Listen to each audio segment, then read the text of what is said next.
We are at Sunday, and I have decided to re-record this video because I kind of realized that there's really no reason for me to dabble on about a few nitpicks I picked out from something that occurred, which I'm not even going to get into. So I'm gonna try to keep this video short. First of all, the entire world is it's in shit right now because of COVID-19. Okay, and I see it all over social media. A lot of you guys are hurting, and you know what? I understand. I understand if you little happy times, your little sassy times on Twitter, whether it's through your AD account, your art account, whatever type of account it is. It's okay. It's okay to not be positive and to. It's perfectly fine to understand, or that you need to vent once in a while. I honestly respect someone that does whatever the fuck they want on whatever account it's on. There's someone that pretends to be something just for the sake of just for the sake of business or what have you. I understand if maybe, I don't know, you have an AD account and then you have to sassy or take sassy pics.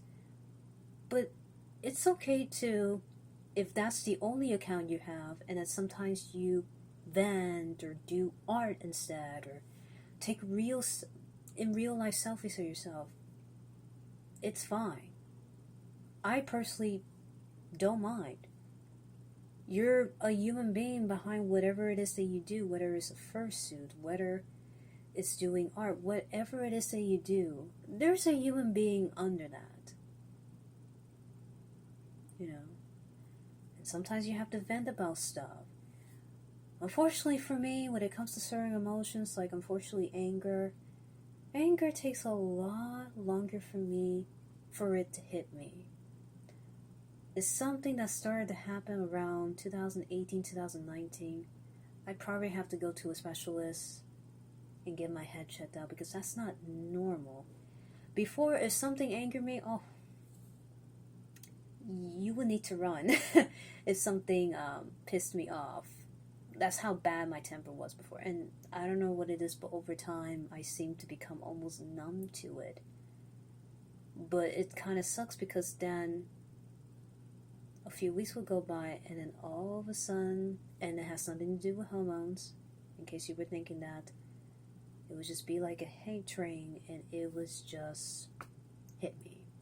I would feel all of these emotions that I should have felt at that moment, whatever it is, weeks or sometimes even months ago, is very difficult to manage. And I'm trying my best. But this video is pretty much to those that might feel bad for venting, or feel bad if they might even possibly have a few peeps or connections that might back off because you're just venting. Or I'm here to tell you this, normal, that you know what is perfectly okay. I really appreciate this particular friend that I reached out to in regards to this, and to tell me that it's better to just be yourself, whatever account you're under. I can understand if you're trying to get commissions or what have you. I'm learning though that no matter what the numbers are, and I said it on my account, numbers mean jack shit to me. They really do not mean jack shit to me. I don't care about them. No matter how much of a following you have, it can go in a heartbeat. I've seen it happen. I've seen peeps that tried to keep the pieces together, and they just could not. Whatever following they have did not help much. So I don't care about numbers. Money, money.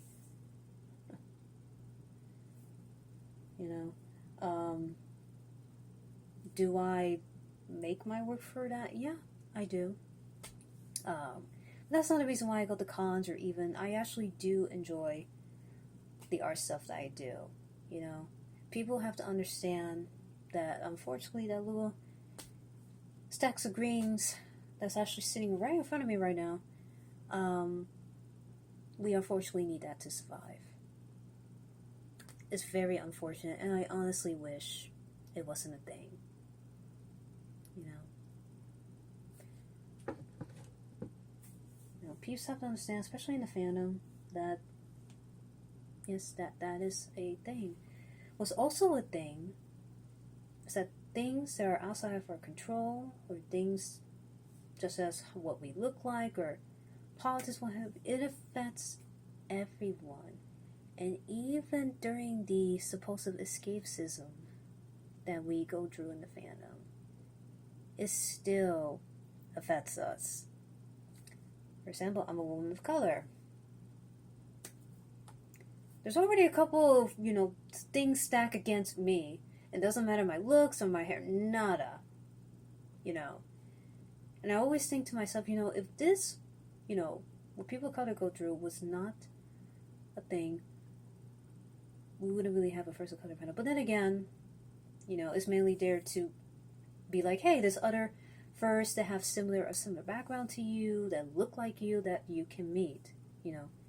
That's the main thing. A little Facebook thingy.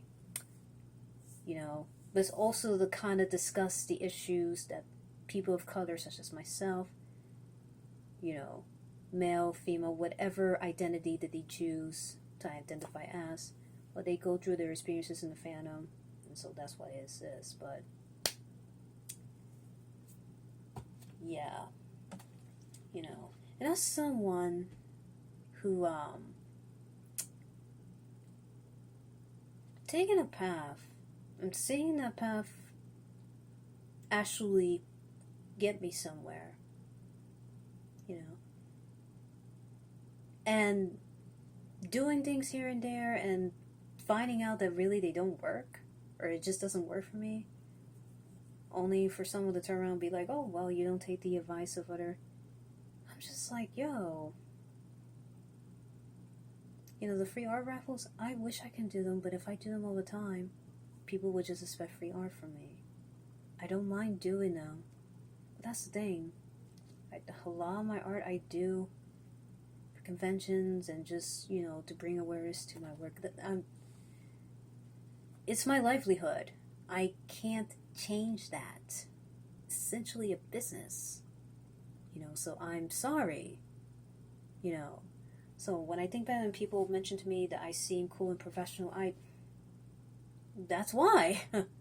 So I guess the main thing is I just need to just find people similar to myself. And I guess that's the problem. But I highly respect those that are authentic. I don't want you to filter yourself around me. If I have to censor myself, especially if I cannot even, say one curse word in front of you, we're not really going to get along that well. There's only a certain amount of time that I can censor myself before I say, you know what, I can't do it anymore. I refuse to censor myself. I have had people talk trash about me left and right with no fucking reason, just because I walked by them. And then I later find out that they said this and this and this. And this occurred a lot in my life. So I already have a hard time trusting others, The furry fandom has helped to mitigate that a little bit, But even then, one person said it best, and it's true. The fandom's cliquey. It really is. I don't do well with cliques. If I ever meet that special someone, whether it's a friend or acquaintance, whoever, and we really click, I would love to just hang out with that person. One-on-one. And just get to know them and just, and just really be myself. Truly be myself. With groups of peeps or whoever. And not have to worry about the porqueria that I do with my art, which will lead to my next topic in about now. I sometimes cannot stand the art field. I really cannot. Sometimes I see some of the takes that some of the others make, and I'm just like, wow, why? And then someone might go, oh, your takes that negative stuff in your account. And I'm just like, you're not saying the stuff that I'm seeing. You're not. How an artist, I won't, how some artists won't even mention the maker of it can be fucking, I don't fucking know. Let's see. And yes, I'm gonna cuss. In case you happen to find my YouTube channel or whatever and you have no idea. Let's just say they're making a fucking eraser, right? Yay, I'm gonna sell this shit at cons, right? And they went to maker Liger.com, and this is their, this is their business card, and they make the eraser, right? And let's just say there's another artist that wants to make erasers too. They want to make an eraser, but they just don't know which maker to go to. They don't want to go to a maker that is like, has a bad reputation, but that people are not saying that they have a bad reputation. They want to start somewhere, and maybe not even make that many, just see how it goes. Oh, I'm not gonna tell you it's this, because da. You're not gonna tell them where they made it from? Really?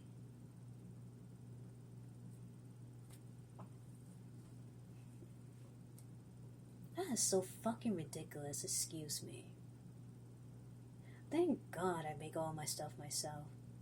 Even though I do bitch and complain that I just charge $3 for my keychains online. Excuse me. Excuse me for mentioning it or complaining about it once on my Twitter account. The only social media account that I use. So I'm not just saying, I'm going to post my complaints on Twitter, on Reddit, on Instagram, and everywhere. No, just a couple of times and just once. Online. Thank goodness I make all the stuff myself. That is just ridiculous.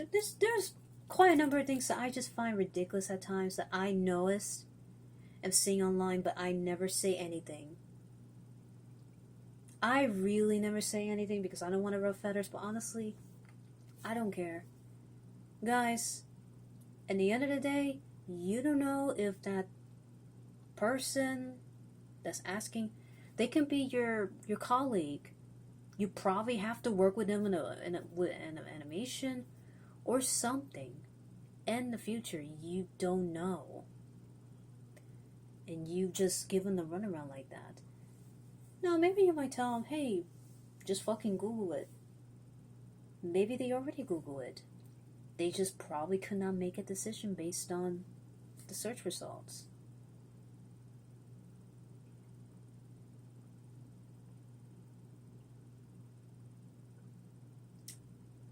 Oh dear. I apologize if I go off tangents. It's just, to be honest, I should do this more often. I should post videos because I want people to see me and how I really am. I don't hold anything back, and I most certainly am not going to keep things hidden when it comes to the art field. I really respect those, especially in the furry community, who make the gorgeous art that you see, but then don't keep themselves filtered or censored or whatever. I love that. I love it when I hear the cursing, and I hear the laughter, and I'd rather take someone that's like that than someone that's just consistently, a certain way over time, or, overly one emotion, which that's something I can understand if I was overly negative 24/7. It's just like, okay, but that's, no. So, key points. It's okay to vent. It's okay to dislike your art. I go through it. It's something that unfortunately is ingrained in me, and I tried my best to put it behind me, but small doses of it sometimes come back. you know, and it's really going to take a long time before I can finally put it behind me, you know. So it can be something like, I don't know, OCD, maybe human Drew body dysphoria, maybe, I don't know, being picked on so much, body image issues, anxiety, depression, whatever it is, it's a battle. It's something very difficult to get over. Well, not necessarily get over, but to heal from. You know, I apologize for using the term get over. It's not in a way of saying, you know, as if to brush it off. No, it's a way of stepping over that bad experience and moving forward. But honestly, I think healing from that has a much better tone than getting over. So, COVID-19, it is a chain that interconnects with everything. I've said this multiple times to one of my folks, that when it comes to business, like even the freelance art stuff, everything is, interconnected. If COVID-19 is affecting everything that it is right now, everybody is in trouble. A lot of it. And my heart really goes out to y'all. You know? But I refuse to keep myself censored or I cannot do that anymore. You know? I take my art seriously. I enjoy doing it. I sometimes goof around, but it's something that I worked very hard on, and a lot of you guys do too, and still doing it. It's taken a lot for me to get to this point. The time before, right before 2017, I was even considering ending my life. It was hard, but I'm still here, you know. So, vent, you know. You're not going to lose my support. Thanks for watching this video. I am not censoring myself anymore. I'm not going to sugarcoat anything. I am not going to do any of that. I am certainly will try to post this daily, or at least bi-daily. You know, I'd rather those in the especially in the furry community, see the real me and how I am. This is not a filter. This is me. This shirt and everything is me. And I'm not going to change that. On the flip side, I don't want someone to come up to me and pretend to be nice to me because whatever. If you want to hang out with me or get to know me, do it. Reach out to me. Whatever. So, that's all I gotta say. Man, I'm really thirsty. I gotta drink some water. Take care.